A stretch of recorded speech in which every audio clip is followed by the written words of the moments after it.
Olá, meus irmãos, umbandistas do Brasil e do mundo.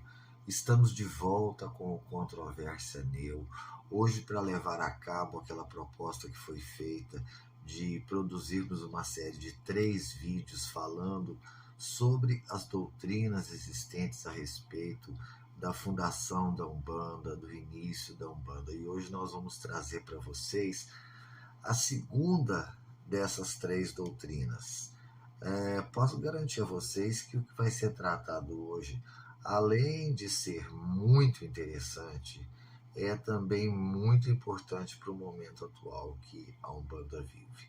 Por isso, não vou embora.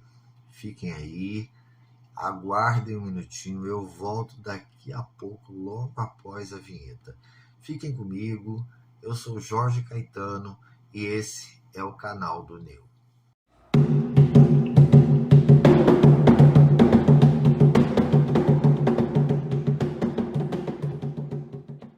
Eu quero informar a vocês que eu estou bastante resfriado e que por isso pode acontecer de a minha voz falhar ou de eu vir a tossir durante a gravação desse vídeo. Se acontecer, tomem isso como normal nas atuais condições que são bastante desfavoráveis.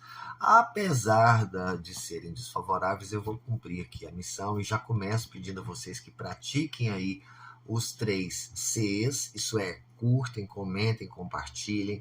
Se ainda não forem inscritos no canal, inscrevam-se, aperta lá o sininho para receber as nossas notificações.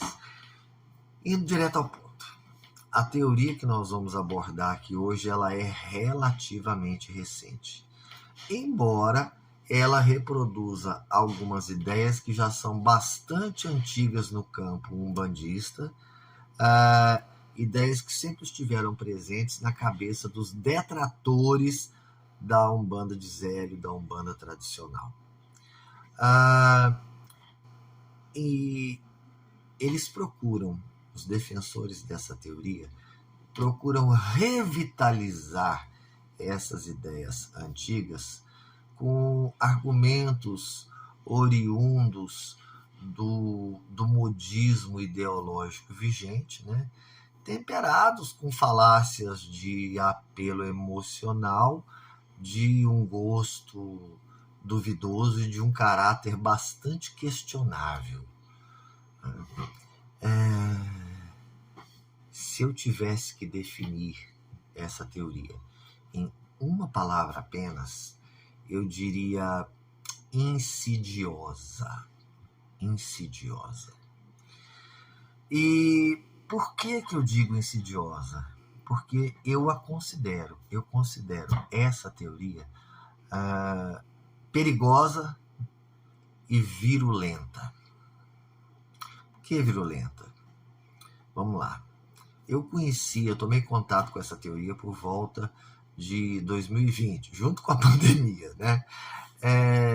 Eu estou sempre procurando me atualizar, estudando muito, e eu uso muito a internet para isso. E por volta de 2020 eu comecei a perceber que estava havendo uma verdadeira invasão da internet por parte de pessoas que defendiam essa teoria.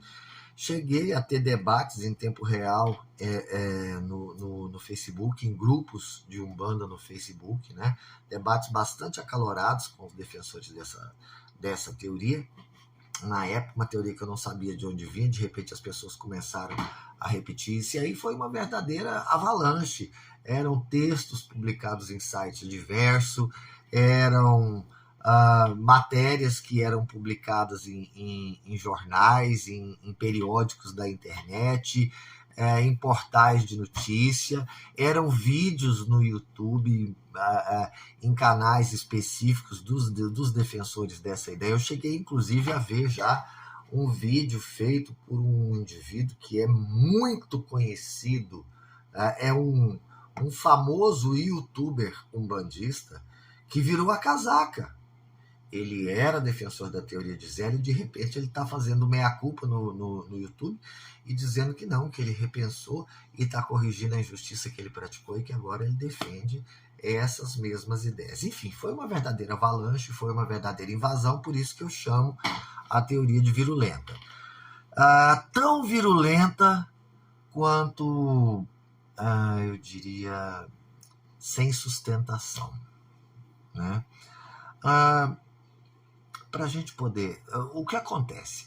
Recentemente, eu me deparei com uma matéria jornalística que eu também não consigo dizer, vocês perceberam o que eu estou dizendo, eu não consigo dizer de onde, de que local proveio essa matéria jornalística, porque de repente, subitamente, ela começou a aparecer nos mais diversos órgãos de imprensa na internet. Isso com as mesmas palavras, com o mesmo título, a mesma matéria, rigorosamente a mesma matéria que eu já encontrei, por exemplo, na BBC, encontrei no Terra, inclusive é essa matéria que está aparecendo aí agora na tela de vocês, e o link de referência que está nela é do Terra, né? Mas eu encontrei na BBC, encontrei no Terra, encontrei no UOL, encontrei no Estado de Minas, enfim, uma variedade de órgãos de imprensa na internet publicaram rigorosamente essa mesma matéria, que traz a entrevista com três defensores dessa teoria. E a fala desses três defensores aponta para aquela coisa que eu falo para vocês, que torna a teoria ainda mais insidiosa, porque eles são agressivos na defesa das suas ideias. Eles apontam o dedo e chamam as pessoas de racistas. Chamam a nós, defensores da Umbanda de Zélio, defensores da Umbanda tradicional, nos chamam de racistas e afirmam que nós, veja só, que nós nos apropriamos de elementos da cultura negra e que nós promovemos um apagamento da memória negra africana no Brasil. Bom, ainda nesse vídeo de hoje, eu vou mostrar para vocês quem é que está fazendo apropriação de elementos culturais de alguém e também quem é que está fazendo apagamento da cultura negra em algum momento, em algum lugar, tá certo? Mas eu vou fazer, antes disso, um pequeno resumo esquemático do que essa teoria diz, dos elementos que essa teoria defende, que dão uma sustentação, pelo menos discursiva, a essa teoria. Vamos lá, eu vou sintetizar ao máximo e vocês vão entender. A Umbanda é uma religião típica de matriz africana. A Umbanda foi trazida da África para o Brasil por elementos que chegaram ao Brasil escravizados. A Umbanda nasceu no Brasil, foi, vamos dizer assim, implantada no Brasil durante a década de 30, no início da década de 30, sob os auspícios do governo Getúlio Vargas, do governo ultranacionalista de Getúlio Vargas, porque era necessário que se tivesse um projeto de uma religião tipicamente nacional que pudesse ser usada como um símbolo do Brasil. Aí criou-se a Umbanda. Como que essa criação teria se dado? Teria se buscado, teria havido, mais uma vez, né, uma aproximação de elementos egressos do kardecismo das macumbas, e ali esses elementos egressos do kardecismo teriam, vamos dizer assim, cooptado um grande número de elementos negros que estavam presentes nas macumbas. Junto com esses negros, eles teriam levado também uma grande quantidade de crenças e de práticas, né? E a partir daí teria se criado a Umbanda. O que difere da teoria de Bastidas de Ortiz? Não teria havido nesse momento aquela pasteurização prévia das macumbas. Teria se criado um umbandão, naquele primeiro momento, um umbandão que agregava tudo no mesmo, só uma pequena sistematização, né? Uma pequena sistematização de crenças e de ritos, mas um umbandão que a princípio agregava tudo. Isso teria seguido assim durante um certo tempo, até que, de repente, sem prévio aviso nenhum, os elementos brancos de classe média teriam começado a se indispor com os elementos negros que havia na Umbanda e teriam começado, a partir daí, a produzir o que eles chamam de um apagamento da memória negra, da memória africana de dentro da Umbanda. Tá certo? Para variar, o discurso é sempre o mesmo, né? E agora muito mais afeito ao modismo ideológico que está vigente. São homens brancos, vejam, homens brancos de classe média, é o patriarcado, blá blá blá blá blá blá blá blá blá, o mesmo blá blá blá que vocês já devem estar cansados de ver por aí. Pois bem, necessário que se diga, isso não aconteceu, né? Mas em que momento teria se dado essa tentativa de branqueamento da Umbanda? Eles não dizem precisamente, pelo menos eu ainda não encontrei em lugar onde eles afirmem precisamente, mas até onde eu consegui deduzir, teria sido durante o primeiro Congresso Brasileiro de Espiritismo de Umbanda, que aconteceu em 1941. Então, percebam, a Umbanda teria seguido durante 11 anos como um umbandão que agregava tudo. E em 1941 começou a haver um processo de depuração que visava a apagar a memória negra do campo da Umbanda. Só que mais um detalhe importante. Nesse momento aí, ainda não existiria um mito de criação da Umbanda. Esse mito só teria surgido, prestem atenção nesse detalhe, que esse detalhe é muito importante. A Umbanda, desde 41 até o final da década de 50, ela teria seguido muito bem. Mas aí, a partir da década de 60, teria começado, segundo eles, a haver um processo de desagregação dentro da Umbanda. Eu acredito que esse processo de desagregação, eles estejam querendo dizer, por exemplo, que elementos que estavam dentro da Umbanda começaram a perceber que a Umbanda não era aquela religião que eles estavam mostrando, que ela tinha raízes negras, que tinha sido feita alguma coisa para tirar essas raízes negras, e esses elementos começaram, então, a questionar isso e também a se afastar. Foi aí, então, na década de 60, né, que se criou o mito de criação da Umbanda, que se produziu o mito de criação da Umbanda, e esse mito teve Zélio como a pessoa principal, como um símbolo dessa criação. Então, na prática, o mito de Zélio só teria surgido mesmo, só teria começado a existir a partir da década de 60. Outra coisa que eles não têm muito consenso em relação a algumas coisas. Quando eles falam, por exemplo, que a Umbanda foi trazida por elementos africanos, que a Umbanda é negra, que ela veio da África trazida por elementos africanos, eles estão, e que ela já existia no Brasil muito antes de 1908. Uma parcela deles afirma que a Umbanda existia no Brasil sob a forma de cultos muito semelhantes às práticas umbandistas. Eles citam Calundu, eles citam Cabula, eles citam as macumbas cariocas, muito embora eu não consiga ver nenhuma semelhança entre esses cultos e a Umbanda propriamente dita, tá certo? Mas para uma parte deles é isso, mas existe também um grupo deles que afirma que a Umbanda já existia com o nome de Umbanda antes de 1908, só que ela era uma prática rigorosamente de religiosidade negra. Ponto. Paramos aqui. Por quê? Porque eu já dei para vocês aqui um desenho dos principais pontos que os defensores dessa teoria carregam como bandeira. A partir de agora, eu vou começar a desconstruir cada um desses pontos. Só que diferente do que eles fazem, porque esse aqui é o ponto mais importante. Eles têm muito discurso, mas só discurso, nada além de discurso. Não apresentam uma evidência, nenhuma evidência consubstanciada em fatos para sustentar a teoria deles. Eu não. Eu vou desconstruir cada um desses pontos aqui agora, apresentando evidências. A começar pelo que eu vou mostrar aqui agora para vocês. Eles sustentam que a Umbanda sempre existiu no Brasil. Existe uma parte deles que diz que a Umbanda já existia antes de 1908 com o nome de Umbanda, e uma parcela deles que diz que a Umbanda ganhou esse nome de Umbanda a partir da década de 30, embora eles não digam também de onde que veio o nome.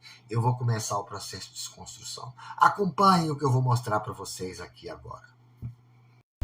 O que nós temos aqui é um documento histórico de valor incontestável.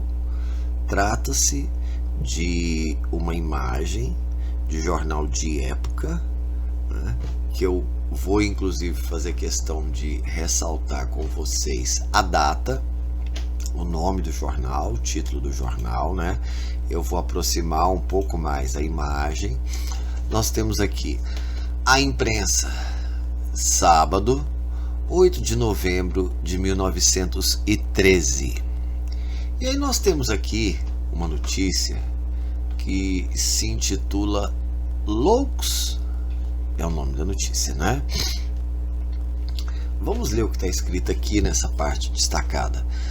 As autoridades procuraram saber qual o mal que atacava aquela gente toda. E todos eles diziam-se perseguidos por espíritos maus e afirmavam estarem sendo vigiados por um Deus pertencente aqui, olha aqui, ó, um Deus pertencente à lei de Umbanda. A lei de Umbanda. Então eu quero que vocês percebam que a Umbanda já tinha um reconhecimento como religião devidamente estruturada, ainda que fosse tratada como seita, porque veja só, o resultado das seitas falsas, tá certo? Ainda que fosse tratada como seita, ela já era reconhecida como algo estruturado no ano de 1913. Mas eu tenho outro recorte aqui, que não é do mesmo jornal, e eu vou descer aqui para mostrar para vocês. É de um outro jornal que eu quero começar vendo com vocês o título e a data. Correio da Manhã, terça-feira, 21 de março de 1916, certo? Bom, o que acontece?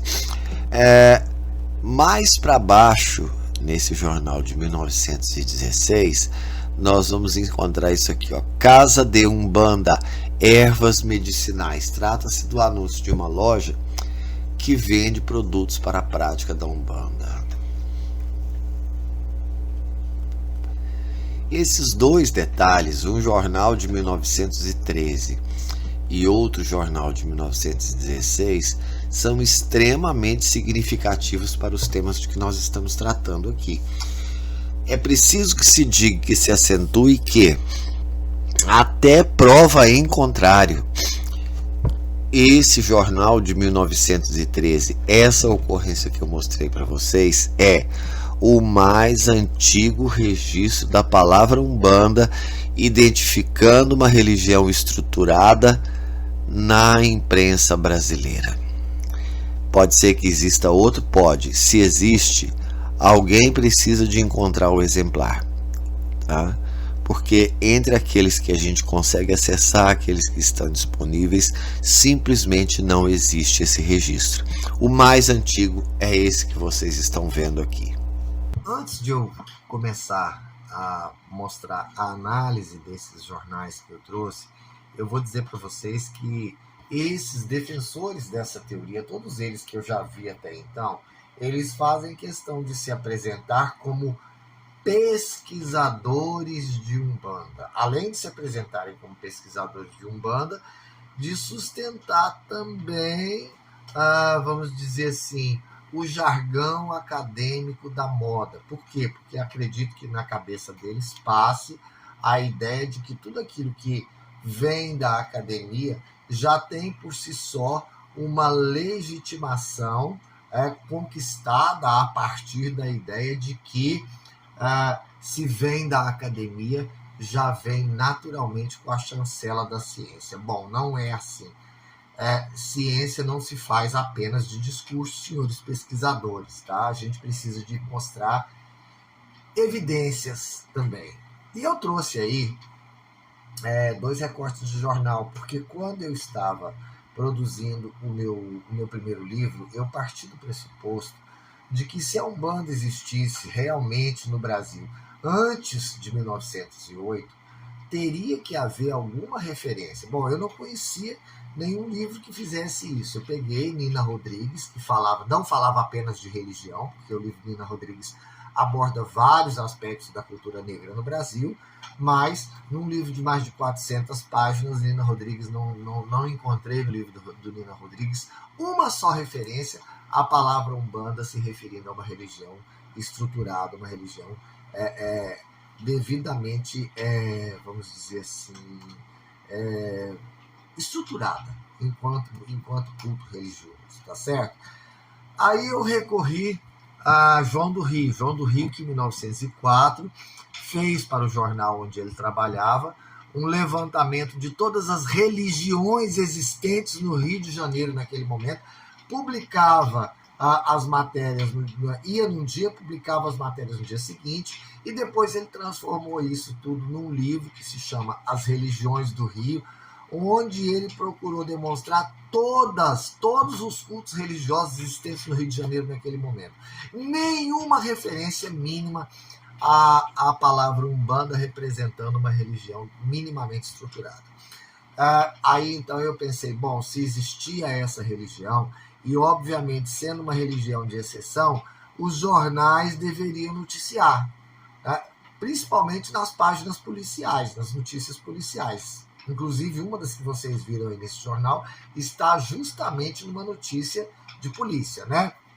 Aí, então, eu busquei a hemeroteca digital da Biblioteca Nacional e lá eu fiz uma minuciosa pesquisa. Eu pesquisei em quase 3.000 jornais de época, num período que se estendeu de 1890 até 1910. De 1890 a 1910. Eu não encontrei uma só referência, não existe, pelo menos no acervo da Hemeroteca Digital da Biblioteca Nacional, não existe. Se houver, eu estou dizendo que definitivamente não existe? Não, eu estou afirmando que até onde eu pesquisei, não existe. Se houver, tragam para mim a prova, tragam para mim a evidência e eu humildemente me retratarei. Mas na pesquisa que eu fiz, eu não consegui encontrar. De modo que a primeira referência que surge, a mais antiga referência que surge na imprensa brasileira, a um culto sistematizado chamado Umbanda, ainda que tratado como seita, data de 1913. E vocês viram aí, 1913, quando há 5 anos Zélio já estava praticando a Umbanda. Depois eu mostrei, já como um bônus, né? Eu mostrei a referência à palavra Umbanda também no jornal de 1916, para mostrar que a partir da década de 10, porque existem outras além daquela, principalmente naquele Correio da Manhã, onde vocês viram o anúncio da loja de Umbanda, né? Existem mais vários anúncios daquele em momentos posteriores, né? Então, vejam, foi somente a partir da década de 10 que a palavra Umbanda começou a aparecer em órgãos de imprensa do Brasil. Tá? Antes disso, ela não aparece. Então, vejam, se existia Umbanda antes de 1908, provavelmente ela deveria ser um culto secreto, um culto misterioso, a que ninguém tinha acesso, porque não existem referências a ela, nem em livros, nem em jornais. Então, assim, desconstrói-se, pelo menos inicialmente, aquela ideia, né, de que existia Umbanda no Brasil antes de 1908. E aí é importante que se diga, para usar de uma coisa chamada honestidade intelectual. Gente, eu não posso afirmar para vocês que existia, que não existia. Eu estou dizendo para vocês que eu não tenho, até o presente momento, nenhum indício de que existisse. Não existe nenhum vestígio de que existisse Umbanda no Brasil anteriormente a 1908. Aliás, a primeira referência já data de 1913. O que era normal, porque quando Zélio começou, ele era uma casa de Umbanda. Apenas uma. O Bastide nos fala em determinado momento que existia mais de 2.500 centros de macumba no Rio de Janeiro. Tá? Isso lá na década de 20, né? Então, percebam, Zélio era natural que aquele culto que ele praticava levasse um tempo até que ele começasse a produzir, vamos dizer, a produzir referências dele, tá certo? Então, perceba, isso, de certa forma, desconstrói. Não é uma prova definitiva, não é uma prova incontestável de que não existia um culto chamado Umbanda no Brasil antes de 1908, porém é um indício muito forte de que ele não existia. E aí eu digo, não somos nós que falamos que a Umbanda não nasceu em 1908, que ela já existia antes. O ônus da prova cabe a quem faz a afirmação. Então, se ela existia antes de 1908, não sou eu que tenho que fazer prova de que não existia, são eles que têm que fazer prova de que existia. Concorda comigo? Bom, esse é um ponto. Olha a tosse aí. Na mesma linha de raciocínio, a presença dessas referências à Umbanda, né, antes de 1930, também desconstrói aquela ideia de que só foi existir uma religião chamada Umbanda no Brasil, tá, a partir de 1930. Estão percebendo? Então vejam, eu acho muito interessante o que essas pessoas fazem quando elas querem desconstruir a Umbanda de Zélio, quando elas querem desconstruir a Umbanda tradicional.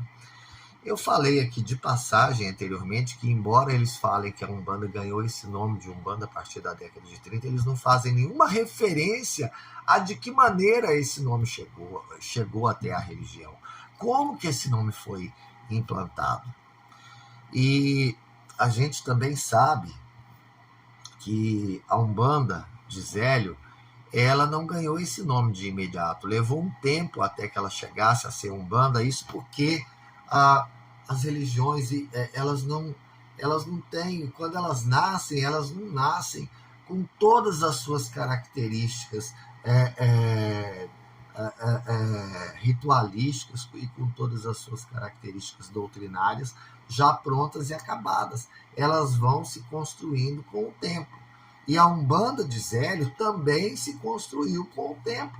Foi somente em 1913 que foi se manifestar lá o Orixá Malê e a Umbanda começou a ganhar alguns contornos mais definitivos. Nós vamos falar isso no próximo vídeo, onde nós vamos abordar a Umbanda de Zélio.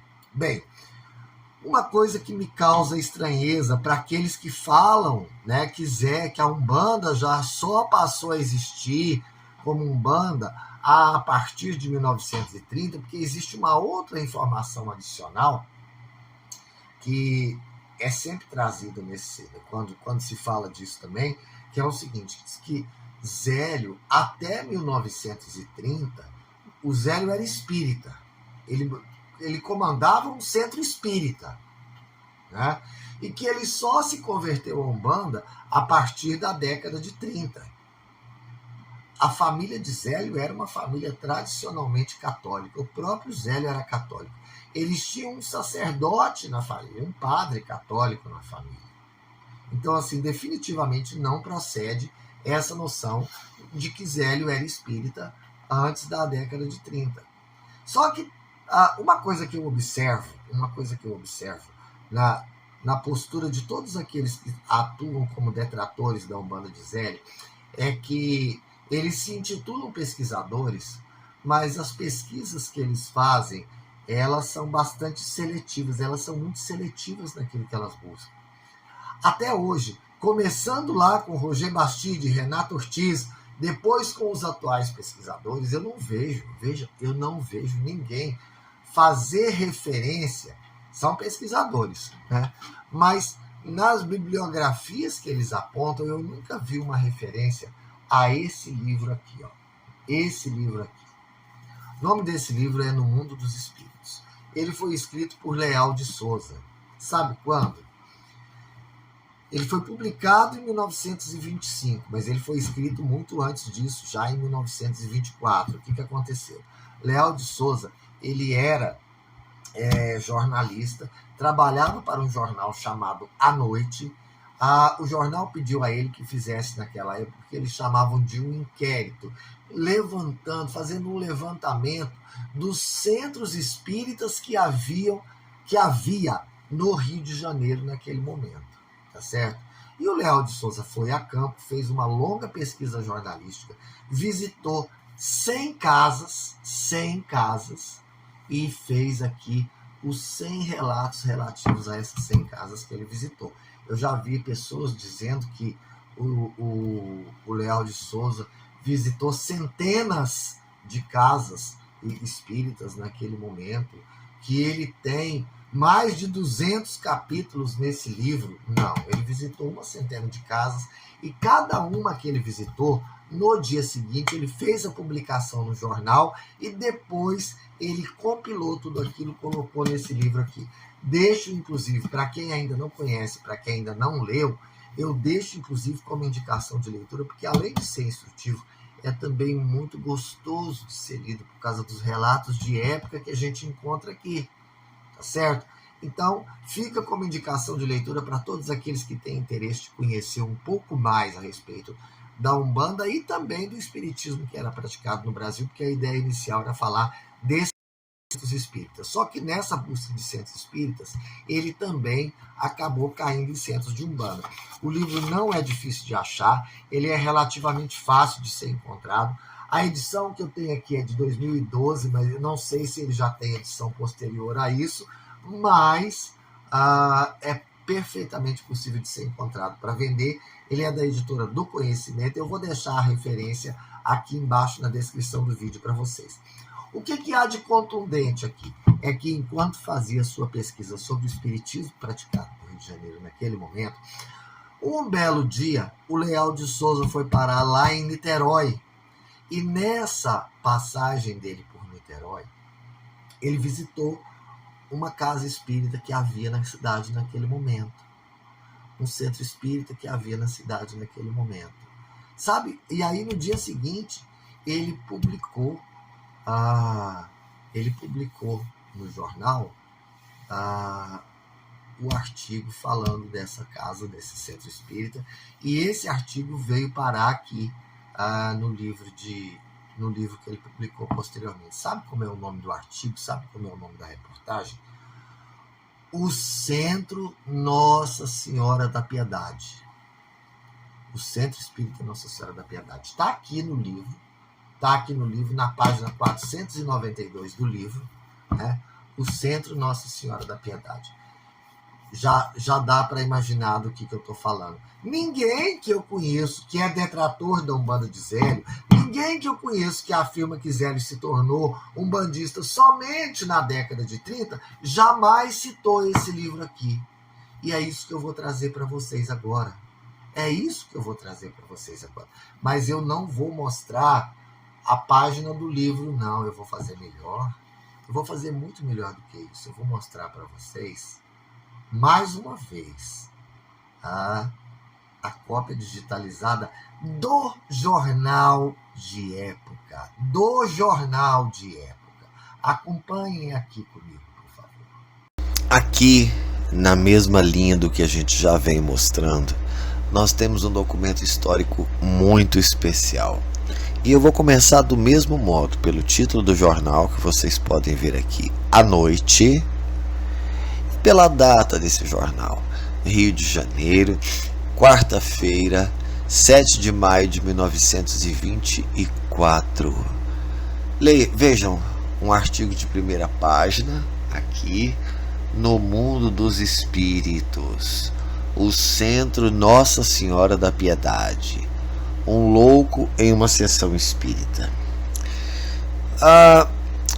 O Leal de Souza, que é o autor dessa matéria aqui, estava nesse momento fazendo o inquérito para o jornal à noite.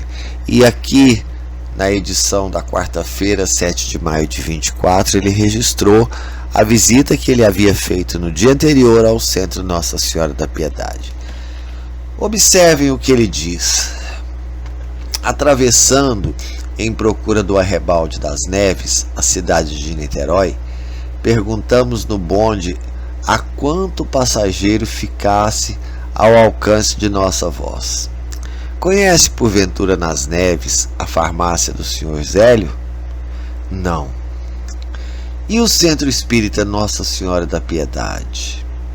Vocês percebem que ele estava procurando o Centro Espírita Nossa Senhora da Piedade, o Zélio Fernandino de Moraes? Pois é. Isso aqui já é importante. Ele achou o centro, assistiu toda a sessão. Vocês veem que se trata de uma matéria longa, não é verdade? Olha aqui, ó. Assistiu toda a sessão daquele dia. Mas em dado momento da sessão que se desenrolava ali, o Leal de Souza ouviu um ponto ser cantado e ele registrou esse ponto. Olha o ponto aqui que eu quero mostrar para vocês. Dá licença, Pai Antônio. Olha, eu não venho visitar, eu estou bastante doente, venho para me curar. Olha bem, venho para me curar. Pai Antônio, sabem quem é Pai Antônio? O preto velho que trabalhava na mediunidade de Zélio Fernandino de Moraes. Será que isso diz alguma coisa? Bem, se ainda não é suficiente, vamos descer um pouquinho mais, que aí vocês vão ver algo que realmente merece registro. Tá aqui, ó. Falando ao louco, disse o Sr. Zélio: vamos fazer um trabalho para que o senhor ficar bom. Pense em Deus. Como o senhor não pode fazer uma ideia de Deus, veja se consegue reproduzir na mente a imagem de Jesus. Fez com fervor 3 orações: a Deus, a Nossa Senhora da Piedade e ao Caboclo das 7 Encruzilhadas. Acho que isso aqui é bastante, não é verdade? Isso aqui é bastante.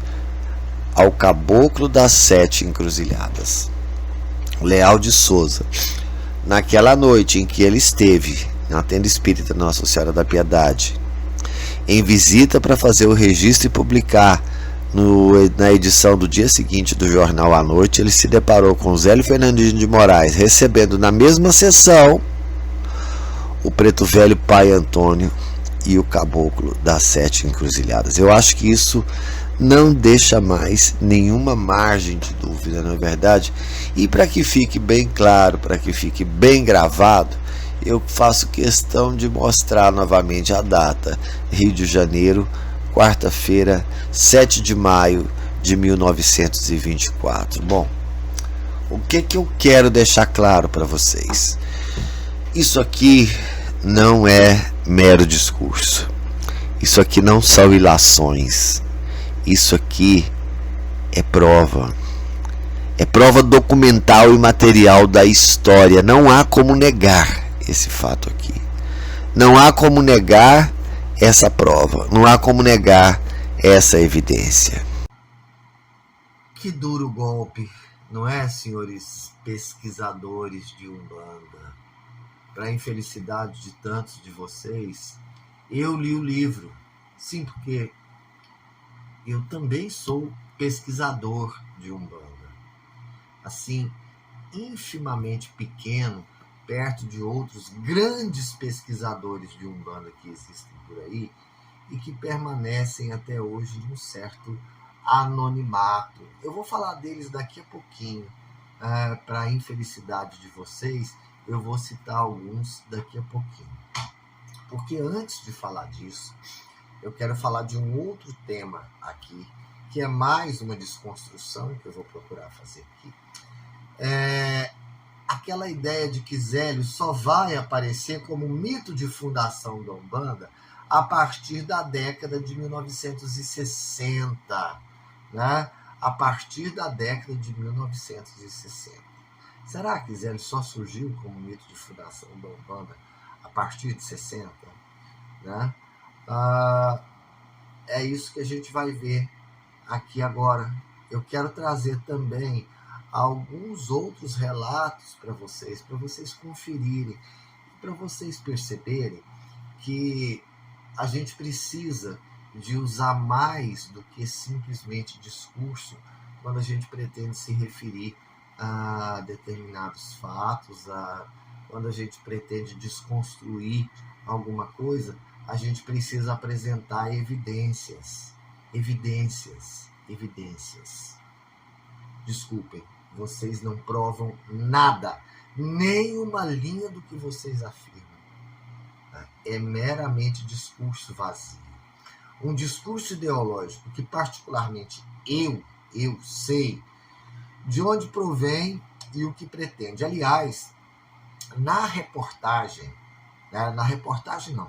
matéria jornalística que eu referenciei aqui, que de certa forma originou também esse vídeo, eu estou deixando referenciado aqui embaixo, eu não estou trazendo trechos dessa matéria para cá, porque eu não quero dar palanque para ninguém, eu estou deixando a matéria devidamente referenciada. Aqueles que se interessarem em ler, vão lá, pega a referência, pega o link, abre, lê a matéria, acho até interessante para vocês conhecerem como pensam essas pessoas, né? Mas existe um desses pesquisadores de Umbanda que, contestando mais uma vez a Umbanda de Zélio, a Umbanda tradicional, afirma que nós fizemos, que parte do apagamento que nós fizemos das tradições e da memória africana consiste em reinterpretar os orixás, elementos oriundos da mitologia iorubá. A Umbanda teria feito uma reinterpretação desses orixás como forma de apagamento da memória africana, e segundo esse indivíduo, essa reinterpretação causa na cabeça das pessoas uma disforia. Desculpa, não causa não. Disforia, meu caro, é uma palavra que pode fazer parte do campo semântico do mundo de vocês, mas não faz parte do nosso. Pelo menos do meu não faz. E das pessoas que fazem Umbanda comigo, que apreciam a variante de Umbanda que é praticada por nós, também não faz, não. Disforia é uma palavra do seu mundo, certo? Zélio teria surgido na década de 60 como mito de fundação para procurar aplacar através daquele mito um processo de desagregação que estaria havendo a partir daquele momento, né? Curiosamente, até onde eu conheço da história da Umbanda, as décadas de 60 e 70 foram até hoje as décadas que assinalaram o maior crescimento da Umbanda no Brasil até os dias de hoje. A Umbanda nunca cresceu tanto como ela tinha crescido nas décadas de 60 e 70. Será que foi por causa do mito? O brasileiro gosta tanto de mitos assim? Olha, eu acho que não foi não, porque para tristeza de vocês, o mito não foi construído na década de 60. Tá? Eu vou deixar para vocês verem aqui mais uma informação. Está aqui, ó. Acompanhem comigo. Estava esse espírito no espaço, no ponto de interseção de 7 caminhos, chorando sem saber o rumo que tomasse, quando lhe apareceu na sua inefável doçura Jesus, e, mostrando-lhe numa região da terra as tragédias da dor e os dramas da paixão humana, indicou-lhe o caminho a seguir como missionário do consolo e da redenção. e em lembrança desse incomparável minuto de sua eternidade e para se colocar ao nível dos trabalhadores mais humildes, o mensageiro do Cristo tirou o seu nome do número dos caminhos que os desorientavam e ficou sendo o caboclo das 7 encruzilhadas. E, há 23 anos baixando a uma casa pobre de um bairro paupérrimo, iniciou a sua cruzada, vencendo na ordem material obstáculos que se renovam quando vencidos e derrubados, e dos quais o maior é a qualidade das pedras com que deve construir o novo templo. Vocês vão observar que eu fiz questão de grifar a passagem há 23 anos, baixando uma casa pobre de um bairro paupérrimo, tá?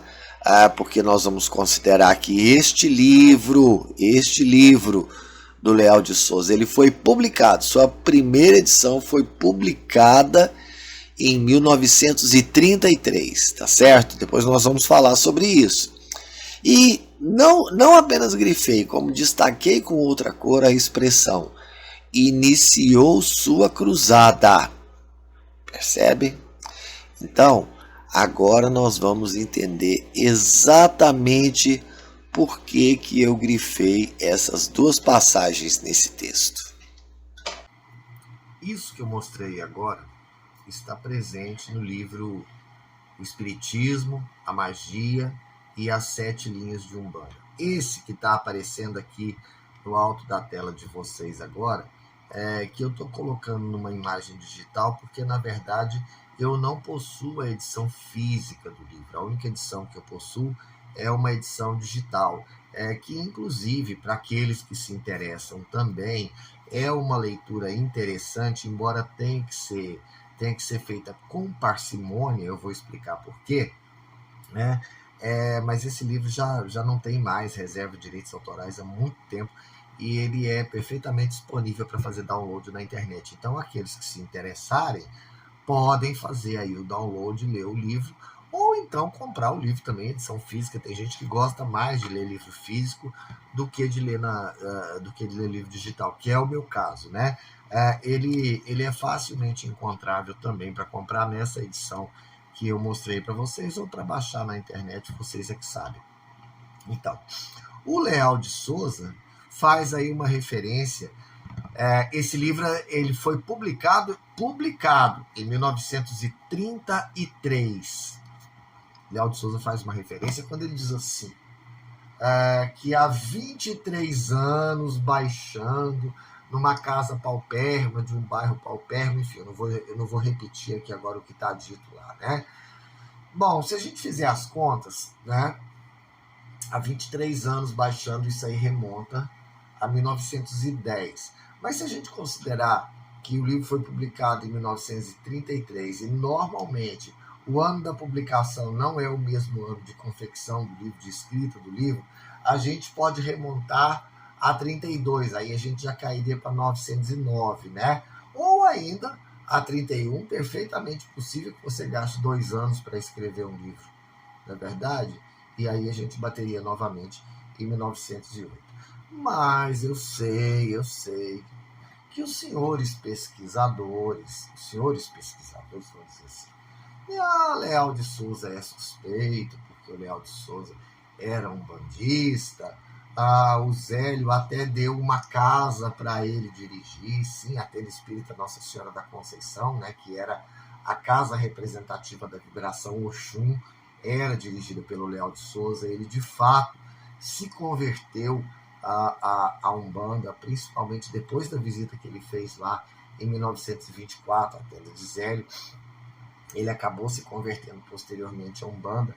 E aí o Leal de Souza é suspeito? Bem, eu vou ser bem sincero com vocês, em alguns momentos eu também acho que ele exagera um pouco. Eu leio com muita parcimônia as coisas que Leal de Souza diz, as coisas que Leal de Souza afirma nesse livro particularmente, porque sim, ele comete alguns excessos. Eu admito que algumas coisas que Leal de Souza fala aí parecem estar impregnadas de um certo excesso. Mas quanto às datas, não, senhores. Quanto às datas, não. Até porque eu acredito que se Zélio fosse realmente um mito de fundação da Umbanda, como os senhores fazem querer parecer, ele ainda não seria esse mito em 1933, não é mesmo? Aliás, vocês mesmos afirmam que o mito só começou a existir a partir da década de 1960. Né? Agora, quando Leal de Souza fala sobre Zélio e sobre o Caboclo das Sete Encruzilhadas, aí, em 1933, ele já faz do Zélio e do Caboclo, assim, uma concepção bastante elevada, vocês viram isso, que pode até parecer uma caracterização um tanto quanto mítica, não é verdade? Então, já sei que vocês vão dizer, mas Leal de Souza é suspeito. Pode ser, mas é exatamente por causa disso que eu também trouxe uma outra referência que eu quero mostrar para vocês, que eu quero deixar aqui para vocês, que é para que vocês percebam, né? Para que vocês percebam que se Zélio é um mito, coisa que ele não é, pelo menos ele não foi constituído como mito lá no final da década de 60, não. Não é isso que aconteceu, não. Tá certo? Acompanhe aqui, ó, mais um presentinho que eu trouxe para vocês aí. Acho que vocês já perceberam que eu gosto muito de produzir prova, não é verdade? Eu tenho aqui, também do acervo da Hemeroteca Digital da Biblioteca Nacional, um exemplar do jornal O Semanário. Como o próprio nome já diz, era um jornal semanal. Eu quero que vocês atentem para a data. Semana de 21 a 28 de novembro de 1957. Dá para ler aí, não dá? Pois é. 1957. Mas essa daqui é a primeira página do jornal, é a capa do jornal. Eu não estou interessado nessa página, não. Eu quero descer até a página 5 do segundo caderno, onde nós vamos encontrar isso aqui, ó. Cabana de Pai Antônio. Para ficar mais fácil, eu vou aproximar um pouquinho mais a imagem, porque eu quero que vocês percebam esse trecho que eu destaquei. O semanário agradece as atenções dispensadas ao seu enviado e promete para breve uma ampla reportagem com o senhor Zélio Fernandino de Moraes, que há 49 anos lidera o movimento umbandista brasileiro, podendo mesmo ser considerado o seu fundador, continuando até hoje à frente da tenda espírita Nossa Senhora da Piedade, presidindo-a com carinho e honradez. Vejam novamente, há 49 anos. Agora vamos voltar aqui na capa.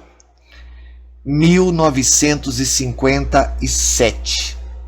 Faz uma continha de subtração aí. 1957 menos 49 dá quanto? Cálculo vocês ainda sabem fazer, senhores pesquisadores? A Umbanda é um conteúdo multidisciplinar.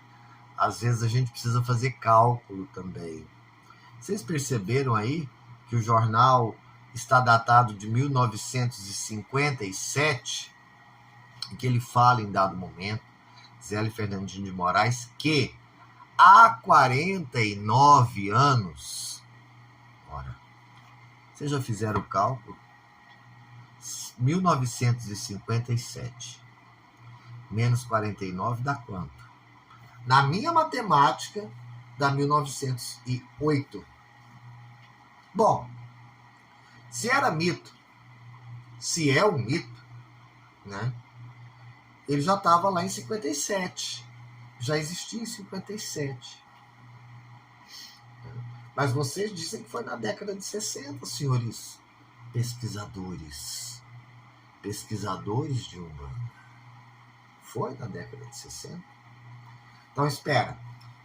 Eu encontrei referência de 1933, mas o Leal de Souza podia estar mentindo. Agora eu trouxe uma referência de 1957 e provavelmente vocês vão dizer que esse jornal aí também está mentindo, né? Sabe o que acontece? Vocês, aliás, têm o hábito de nos chamarem de mentirosos. Não adianta o que se traga. Sempre alguém está mentindo. Só quem fala a verdade são vocês. O curioso, na verdade, de vocês é que ela nunca vem acompanhada de uma evidência sólida, de fatos. Tá entendendo? Pois é. Mas vocês também, nessa reportagem que foi colocada aqui, vocês me deram um presente, senhores pesquisadores de Umbanda. Pesquisadores. Tem um desses senhores que deu a entrevista aí, que ele faz referência a um fato muito interessante. É uma referência típica daquela de quem, sabe, quem ouviu o galo cantar, mas não sabe bem onde, não sabe bem como é que foi esse canto? Pois é o que ele faz aí. Em determinado momento dessa matéria jornalística, um desses senhores afirma que a história de Zélio é mentira, porque a ata da Federação Espírita do Rio de Janeiro, a ata da sessão realizada naquele dia, não traz o nome de Zélio Fernandino de Moraes, não faz referência àquele fato, tá certo? E que também o senhor José de Souza, que é mencionado no relato da anunciação da Umbanda, não era o presidente da Federação Espírita naquele momento. A informação que mais me interessa é de que a ata daquela reunião espírita não traz o nome de Zélio, nem o fato que teria ocorrido. Pois bem, eu vou explicar para vocês, na visão de quem realmente faz pesquisa de Umbanda, de onde que saiu essa história. E essa história, por sinal, é um dos mais auspiciosos fatos que surgiram nos últimos tempos dentro da pesquisa de Umbanda, dentro da busca da verdade histórica sobre o episódio de Zélio Fernandino de Moraes. Vejam bem, em 2008, um pesquisador, um historiador, publicou esse livro aqui, tá? Das Macumbas à Umbanda. O nome do pesquisador é José Henrique Mota de Oliveira. Ele, inclusive, não é da Umbanda tradicional, ele pertence à Umbanda esotérica, ele pertence à variante esotérica, tá? José Henrique Mota de Oliveira publicou esse livro aqui, e ele, como pesquisador de fato, ele foi a campo, ele foi buscar evidências da historicidade do fato. E na busca dessas evidências, ele foi atrás do centro que era o herdeiro da antiga Federação Espírita do Estado do Rio de Janeiro. Em lá estando, ele entrevistou uma funcionária da casa, né? E ela disse para ele assim, o seguinte, olha só. Deixa eu localizar aqui direitinho. Vou começar daqui de cima. A narrativa faz referência à participação de Zélio na mesa kardecista, atendendo ao convite do presidente da Federação Espírita de Niterói, José de Souza. Entretanto, consultando o livro de atas número 1 dessa instituição, constata-se que o cargo era ocupado por Eugênio Olímpio de Souza. E mais, não consta o nome de nenhum José de Souza entre os membros da diretoria e muito menos na relação de associados. Tampouco consta no referido livro de atas a realização de reunião naquela data. Segundo informações prestadas pela diretora de divulgação da Federação Espírita de Niterói, atual Instituto Espírita Bezerra de Menezes e EDA Hungria, na ocasião, a federação ainda não dispunha de sede própria, ocupando uma sala na Rua da Conceição, centro de Niterói. Portanto, não haveria condições do jovem Zélio buscar rapidamente uma flor para enfeitar a mesa. Ela está fazendo referência a um episódio que aconteceu 100 anos antes, né? Provavelmente a área naquele momento histórico ainda não era do jeito que é, mesmo sendo o centro de Niterói, não era do jeito que é hoje, né? Assim, somos levados a pensar que se realmente o fato ocorreu, ela também não afirma que ele não ocorreu. Pode não ter ocorrido na federação, mas talvez em algum centro espírita filiado a essa, cujo nome se perdeu ao longo da repetição dessa tradição oral. Segundo Ieda Hungria, agora vem o momento bombástico. Segundo Ieda Hungria, na época, a instituição já realizava sessões espíritas em suas dependências. Entretanto, como estas reuniões não geram atas, não há como afirmar se houve sessão naquele dia.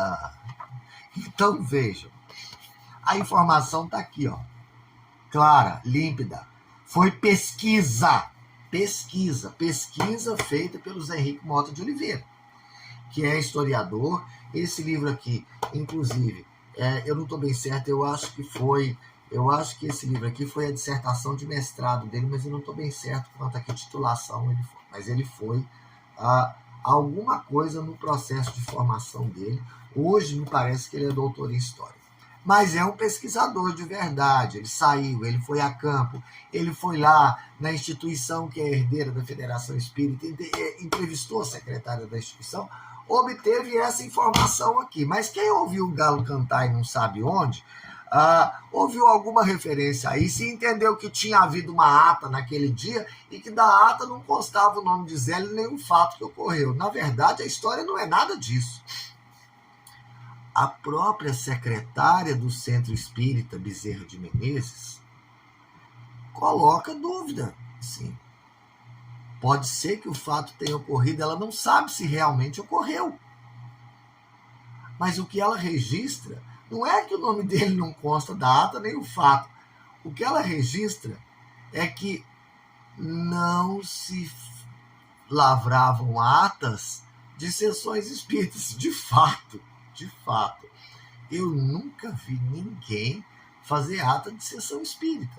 Então, como não houve ata, não é possível saber nem mesmo se houve uma sessão naquele dia.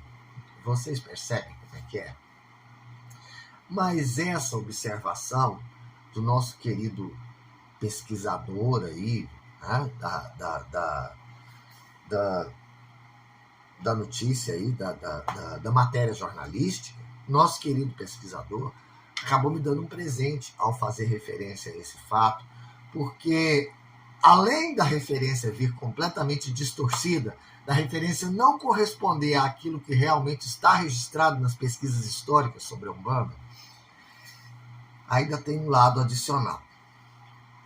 Felizmente, existe muita gente boa, pesquisadores de verdade, reais pesquisadores, trabalhando para tentar provar a historicidade daquilo que é chamado de mito de fundação.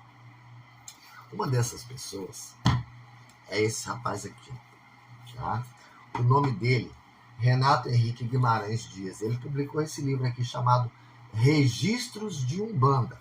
Quero deixar como sugestão de leitura também. Muito bom pesquisador. Esse livro aqui é muito bom, assim como o livro do Zé Henrique Mota de Oliveira também. São duas sugestões que eu deixo aqui. Mas o Renato Henrique Guimarães Dias, além de ter publicado esse livro chamado Registro de Umbanda, que é muito bom, ele mantém também um site na internet. E E esse site que ele mantém, nesse site, ele publicou uma matéria muito interessante. Sabe por quê? O Renato Henrique Guimarães Dias, como pesquisador de Umbanda, ele também leu o livro do José Henrique Mota de Oliveira. E ele então resolveu ir apurar essa questão da Federação Espírita.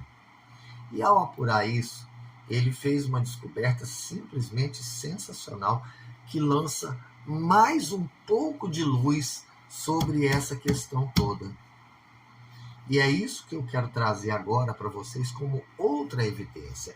É a matéria que o Renato Henrique Guimarães Dias publicou no site Registros de Umbanda, tá? E que vem lançar mais luz ainda sobre a ocorrência do fato histórico. Acompanhem aí comigo, principalmente senhores pesquisadores, quando estiverem assistindo a esse vídeo, acompanhem também para vocês verem como é que se faz pesquisa de verdade. Segue aí a matéria para vocês. Assim sendo, quando Zélio foi à Federação Espírita de Niterói em 15 de novembro de 1908, ele, na verdade, foi à sede do Grupo Espírita Santo Agostinho, local onde funcionava a federação. Talvez nunca saibamos qual era a instituição que realizava a sessão naquele dia, mas muito provavelmente não era a federação, e sim o Grupo Espírita Santo Agostinho. Por que suponho isso? A dica foi deixada pelo próprio Caboclo das Sete Encruzilhadas, o Negrito é meu, que na Federação Kardecista do Estado do Rio, presidida por José de Souza, conhecida por Zeca, e rodeado de gente velha, homens de cabelos grisalhos, o enviado de Santo Agostinho chamou meu aparelho, me chamou para sentar à sua cabeceira. A fonte disso é a transcrição do áudio da fita 52, gravada pela jornalista Lília Ribeiro em novembro de 71, tá? Segundo a tradição oral, registrada independentemente pelos jornalistas Lília Ribeiro e Ronaldo Linhares, quem convidou o médium Zélio de Moraes a se sentar à mesa foi o senhor José de Souza. Daquele contato do médium Márcio Bamberg com o Instituto Espírita Bezerra de Menezes, que citei bem mais acima, sabemos que o senhor José de Souza não fazia parte dos quadros da Federação em 1908. E como o próprio Caboclo das Sete Encruzilhadas nos diz na transcrição aqui acima, o senhor José de Souza era um enviado, um representante de Santo Agostinho. No momento, só podemos especular, mas me parece que o Santo Agostinho, ao qual o caboclo se referia, não era o santo propriamente dito, mas sim o nome do grupo espírita representado pelo senhor José de Souza. Contundente, não é verdade? Agora, senhores detratores, percebam o que é um verdadeiro pesquisador. Observe isso que ele diz aqui, olha, no momento só podemos especular. Isso aqui está ligado a tudo aquilo que eu venho dizendo para vocês a respeito do que é fazer pesquisa e de não existir uma prova definitiva e incontestável do fato. Tá certo? Então, vocês viram, o que está colocado é que naquele dia, se o fato realmente aconteceu, naquele dia Zélio pode não ter ido à sede da Federação Espírita do Estado do Rio de Janeiro. É muito comum que aconteça que você vai a um lugar e dá o nome de outro, até por aquele nome ser mais abrangente. E certamente o nome Federação Espírita do Rio de Janeiro era mais abrangente. Também não é incomum que duas casas espíritas e até mesmo duas casas de Umbanda, em dado momento, compartilhem o mesmo espaço físico. Eu digo que não é incomum, porque já aconteceu com a casa que eu dirijo. Nós já dividimos o espaço com outra casa de Umbanda e isso aconteceu durante 5 anos na história da minha casa. Tá certo? Então não é um fato incomum.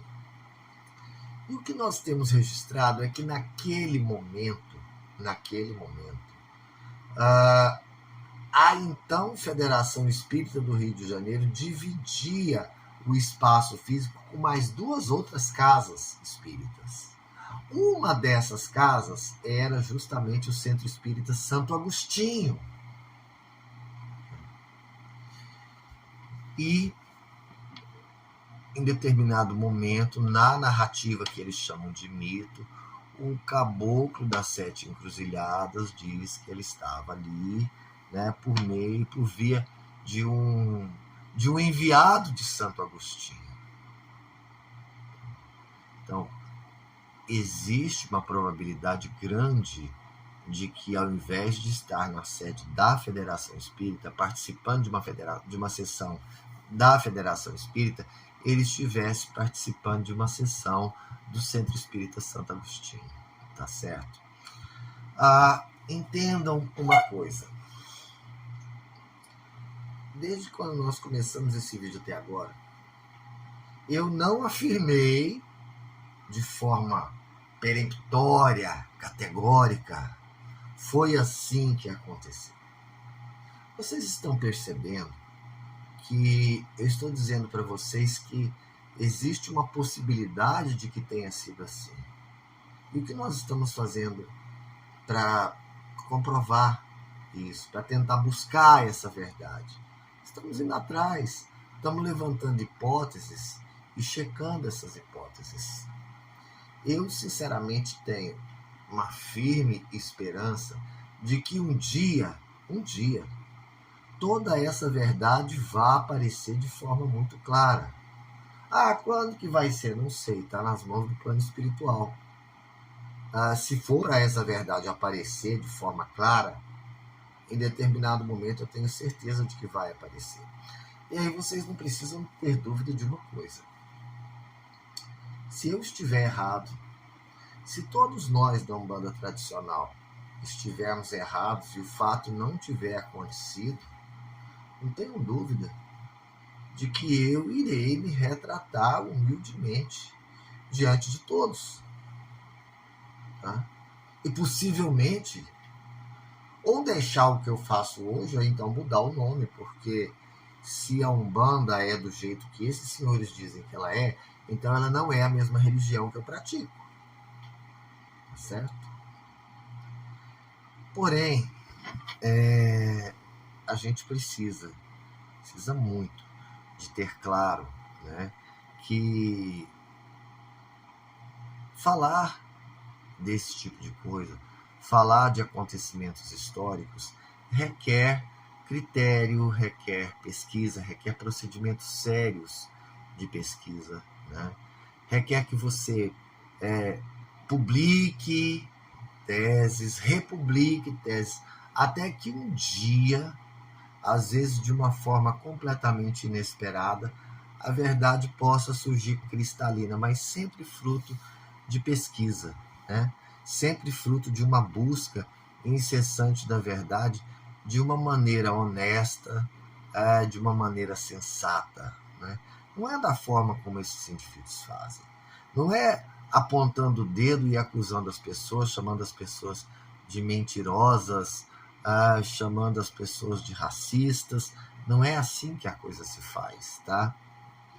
Inclusive, uma das coisas de que nós somos acusados é de termos nos apropriado de fatos, pontos da tradição africana, né? De termos nos apropriado indevidamente de tradições africanas e mudado aquilo, transformado aquilo. Bem, não foi isso que nós fizemos, né? Até onde eu sei, eles não existia em relação às tradições africanas, não existia nenhum tipo de registro de propriedade. Aliás, tudo isso que está no campo da cultura costuma ser de domínio público, né? Mas quando nós somos acusados de nós termos feito apropriação indevida, eu devo dizer o seguinte: já faz muito tempo no Brasil, que existe uma prática de se querer africanizar todo tipo de manifestação mediúnica. Toda manifestação mediúnica fora do espiritismo, mais cedo ou mais tarde acaba sendo africanizado, mesmo que aquilo não seja africano. E aí existe uma apropriação indébita. Por exemplo, esses mesmos senhores, embora não nessa reportagem aqui, não nessa matéria jornalística que eu trouxe, mas em outras situações, eles fazem referências a diversos cultos contemporâneos no Brasil que, segundo eles, são cultos de matriz africana. E eles afirmam categoricamente que esses cultos são de matriz africana. Um desses cultos é o culto da Jurema. É muito interessante, né? O culto da Jurema de matriz africana. Senhores, eu lamento decepcioná-los, mas os senhores estão se apoderando indevidamente das tradições indígenas, porque o culto da Jurema, ele é uma religião tipicamente indígena lá na sua origem. O culto da Jurema, ele nasceu com tribos indígenas que habitavam, na verdade, naquela época, o litoral nordeste do Brasil, mais especificamente na região da Paraíba, do Rio Grande do Norte. Tá? Os senhores sabiam disso? O que me causa estranheza quando vocês afirmam que o culto da Jurema é de matriz africana é o fato de que a Jurema já existia ancestralmente no Brasil, muito provavelmente bem antes da chegada do europeu aqui. Os nossos indígenas já praticavam o culto de Jurema. Aí, um belo dia, alguém chegou lá, viu os indígenas praticando aquilo ali, meteu o orixá africano no meio da história e transformou aquilo ali num culto de matriz africana para vocês. Isso é apropriação indevida da tradição cultural alheia. O culto da Jurema não é de matriz africana. Eu gostaria de que vocês explicassem para mim, tá? Gostaria mesmo de que vocês explicassem para mim como é que o indivíduo lá da África poderia tomar o vinho da Jurema, que é a bebida que é tomada, a bebida de efeito alucinógeno, que é tomada pelos indígenas que praticam esse culto. Como é que o africano lá poderia tomar vinho da Jurema? Se a Mimosa hostilis, que é a árvore de onde é retirada a casca para se fazer o vinho da Jurema, ela é nativa da região nordeste do Brasil.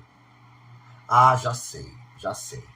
O africano saía lá, pegava uma embarcaçãozinha feita de tronco amarrado no outro, uma jangada, né? Atravessava o oceano na jangada e vinha aqui no Brasil buscar casca de Mimosa hostilis para eles tomarem lá na África. Era assim que acontecia. Estão entendendo? Mas hoje, esses senhores pesquisadores que sabem de tudo, que apontam o dedo para os outros e chamam os outros de mentirosos, afirmam com arrogância que a Jurema é uma religião de matriz africana. Mas eles não explicam esses dados que eu estou colocando aqui, não é verdade? E esse tipo de informação é de fácil acesso para qualquer um que realmente queira pesquisar alguma coisa. A Umbanda é uma religião de matriz africana, ela foi trazida para o Brasil pelo africano. A Umbanda é uma religião de síntese, né? É verdade, tem várias tradições inseridas no todo umbandista. Nós temos tradições do negro, sim, ninguém vai negar as tradições do negro, nós temos tradições do índio, nós temos tradições do branco, nós temos tradições do oriental, não é verdade? Mas ela é só de matriz africana. Inclusive as práticas que existem na Umbanda são de matriz africana. Nós nos apropriamos da tradição do negro. Desculpa, senhores, os senhores talvez poderiam me explicar como que o Obaloaiê comia pipoca na África se o milho é nativo das Américas? Boa questão para vocês responderem, não é? O Obaloaiê é um orixá ancestral? Inclusive é. É um orixá ancestral. Tá? Deve datar de milênio. Como é que ele comia pipoca antes de 1492? Antes da descoberta da América, o Baloaê arrumava pipoca onde? Ah, já sei. Ele também cruzava o oceano e vinha aqui no Brasil ou em qualquer outro país da América buscar milho para levar para lá para fazer pipoca. Não é isso que vocês vão me dizer? É curioso isso, né? Outra coisa. A figura do preto velho veio com as tradições banto, até porque esses senhores que defendem essa teoria hoje, eles são cultores das tradições banto. Eles não gostam muito de Yorubá, não. Né? Eles são cultores das tradições banto. Tá? E os pretos velhos estão, sim, claramente são herança da tradição banto. Aliás, eu nunca neguei que o gene africano que existe na Umbanda, ele é majoritariamente banto. A Umbanda tem, sim, uma herança banto muito mais pronunciada na sua formação. Ela só não é de matriz africana, ela é uma religião de síntese. Mas talvez esses senhores que dizem que os pretos velhos são uma tradição banto, talvez os senhores possam me dizer como é que o preto velho fumava cachimbo na África. O que ele botava dentro do cachimbo?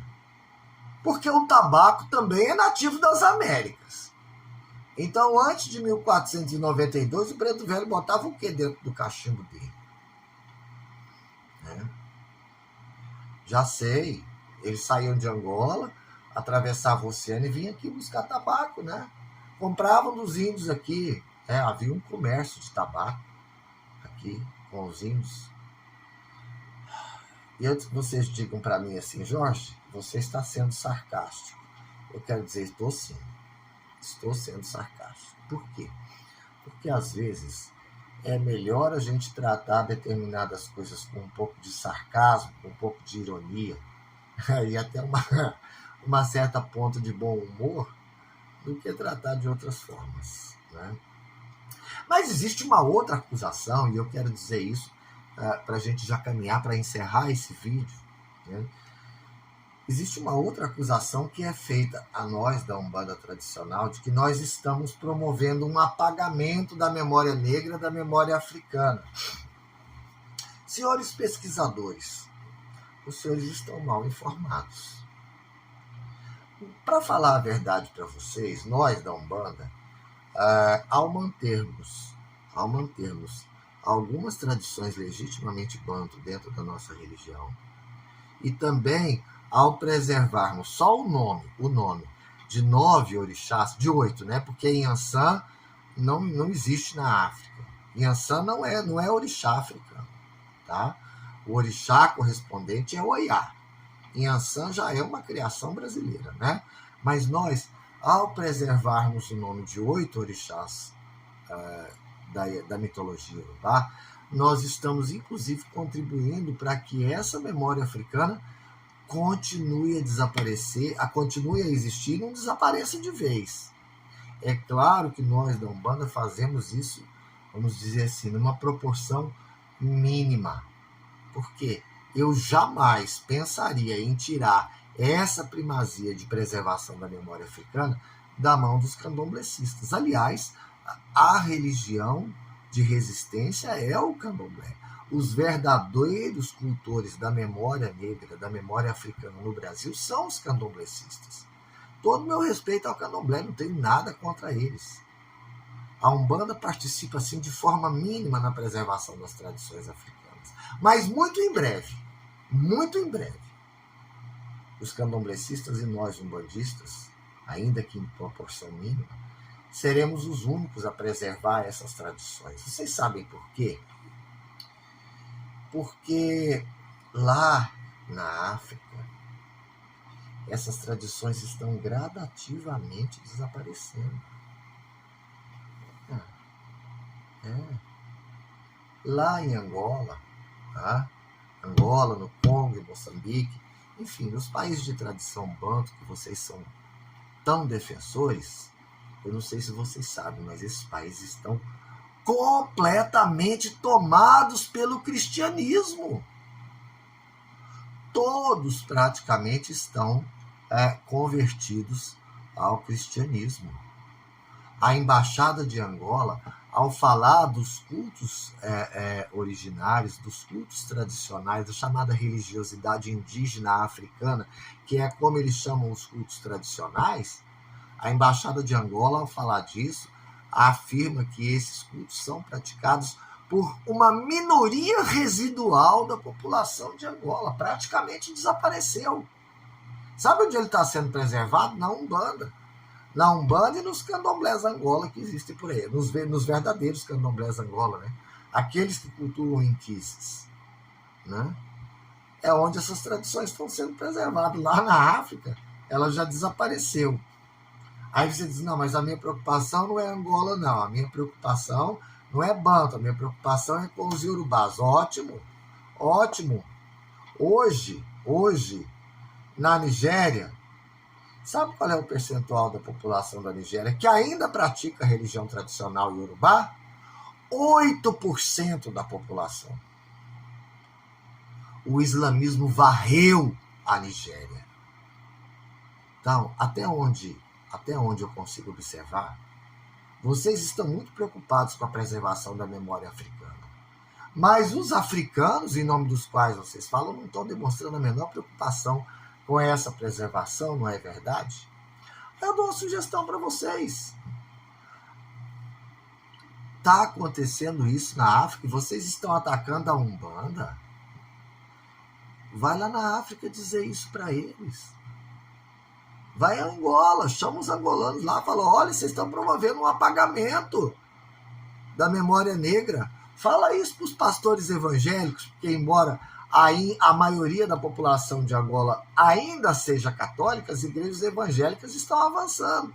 Então, se você chegar lá atualmente esperando encontrar cultos tradicionais sendo praticados no meio das árvores, que era a forma como os bantos faziam seus cultos, chegar lá no domingo de manhã, ao invés disso, vocês vão encontrar milhares de pessoas com a Bíblia debaixo do braço e indo para a igreja.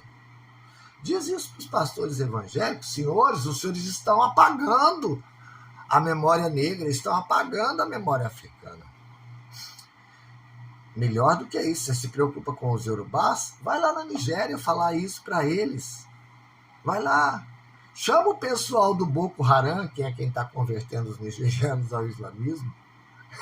Se vocês não sabem o que é o Boko Haram, pesquisa aí no Google que vocês vão saber do que é. Tá? O grupo guerrilheiro islâmico, né, que atua na Nigéria. Vai lá, fala pro pessoal do Boko Haram, olha, vocês estão promovendo um apagamento da memória africana, eles vão adorar saber disso. Vocês vão sair de lá homenageados. Vai lá. Agora, é com a Umbanda que vocês vão dizer que vocês vêm dizer que nós estamos promovendo um apagamento da memória negra, da memória africana? Ah, por favor. Me poupem desse lixo. Sabe? Me poupem desse lixo. E outra coisa, quando quiserem acusar a Umbanda de alguma coisa, usa só discurso. Né? Usa dados, fatos, provas, evidências. Recentemente, eu tive também a felicidade de encontrar uma matéria, eu não sei se aquilo foi uma entrevista, mas enfim, está no site de uma casa chamada Aldeia de Caboclo.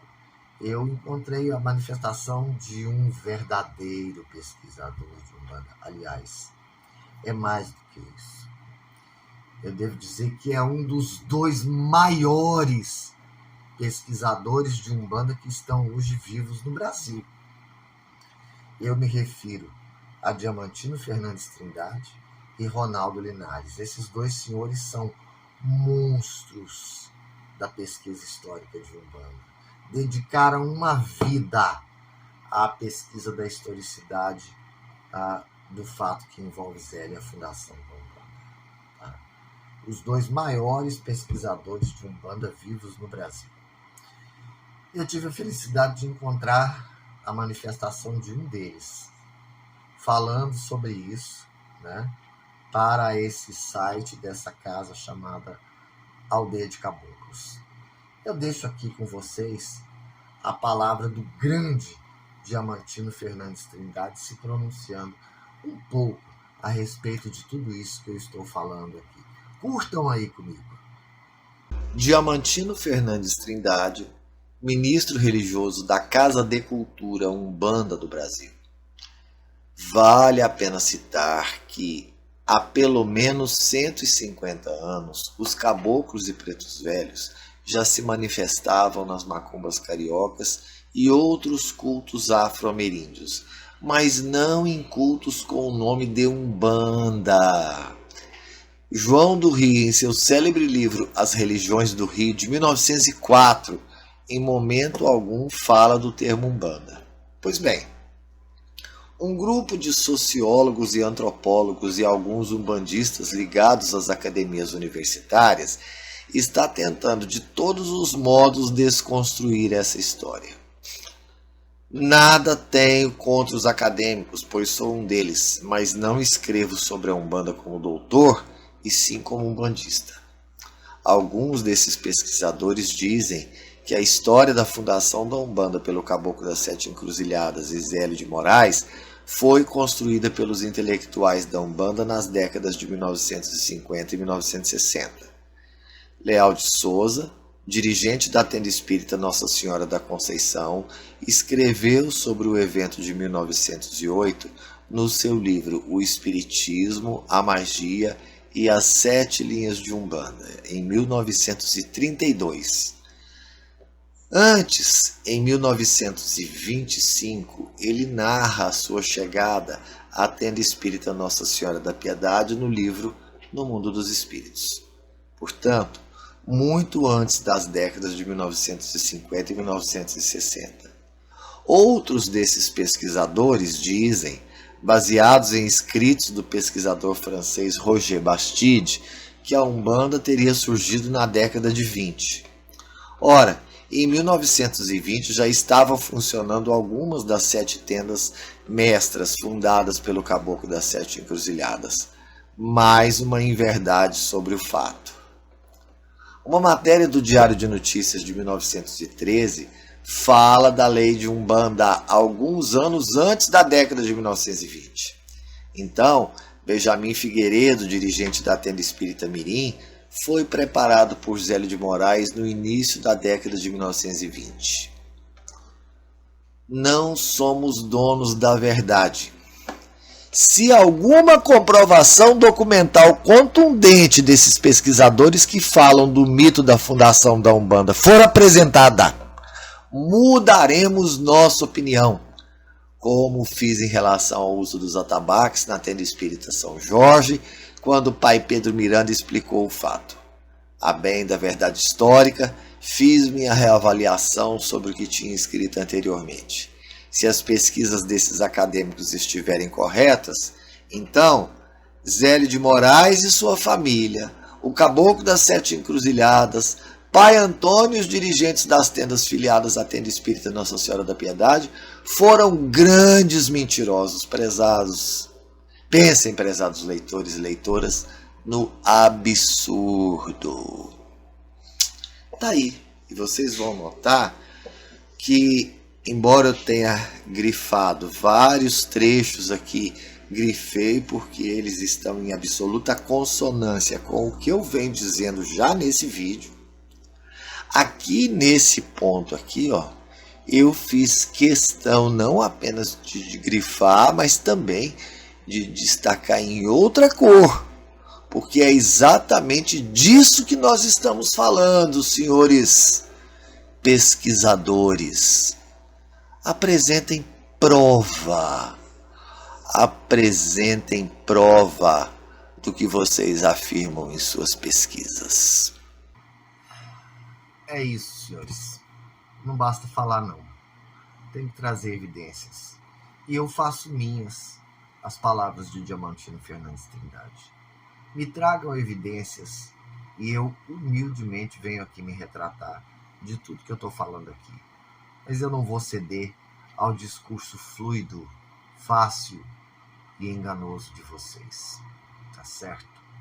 Bom, a todos vocês que ficaram comigo até agora os meus agradecimentos. Eu peço desculpas pelo tom tanto quanto enfático que eu usei em alguns momentos, mas às vezes a gente precisa de agir dessa forma, porque eu já tenho muito tempo estudando Umbanda, pesquisando a história da Umbanda, e isso ocupa muito a vida da gente, né?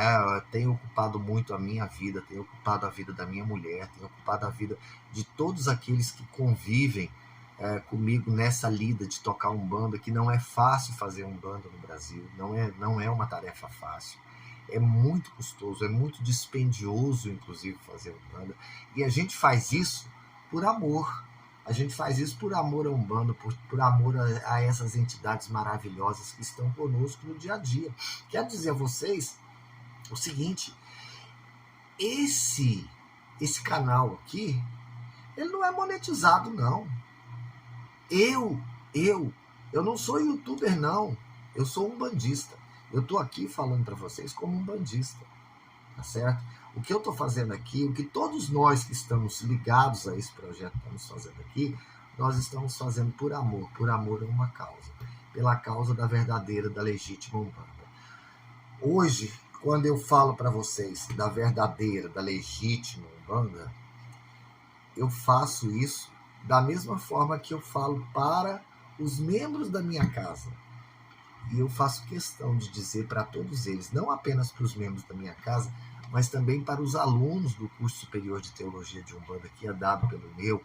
Eu sou, inclusive, professor de algumas disciplinas nesse curso, inclusive uma disciplina ligada a essa parte de história da Umbanda. E eu sempre fiz questão de dizer para os meus alunos e para os membros da minha casa: pessoal, olha, nós que acreditamos, nós que mantemos viva essa ideia de que a Umbanda nasceu com Zélio Fernandinho de Moraes, Caboclo das Sete Encruzilhadas, em 1908, nós temos que ter firme na mente que isso que nós acreditamos, por enquanto, é apenas um dogma. Por quê?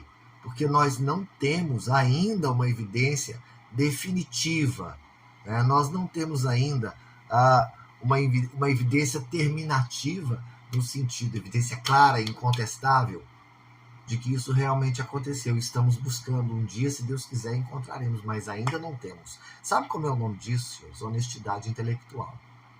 É o que muitos que estão por aí falando bobagem a respeito da história da Umbanda não tem. Então, senhores, tragam fatos, né? Tragam evidências. E a vocês que ficaram comigo até agora, meu agradecimento. Espero que esse vídeo tenha sido realmente instrutivo para vocês e que nós possamos continuar ainda por muito tempo nessa construção coletiva. O que nós estamos tentando fazer aqui é uma construção coletiva por amor à Umbanda, por amor a essas entidades iluminadas que trabalham conosco no dia a dia. Meu muito obrigado a todos vocês. Até o nosso próximo vídeo, se Deus quiser, onde nós estaremos falando dessa vez sobre a Umbanda de Zélio Fernandinho de Moraes, sobre a Umbanda tradicional. Até lá para todos vocês.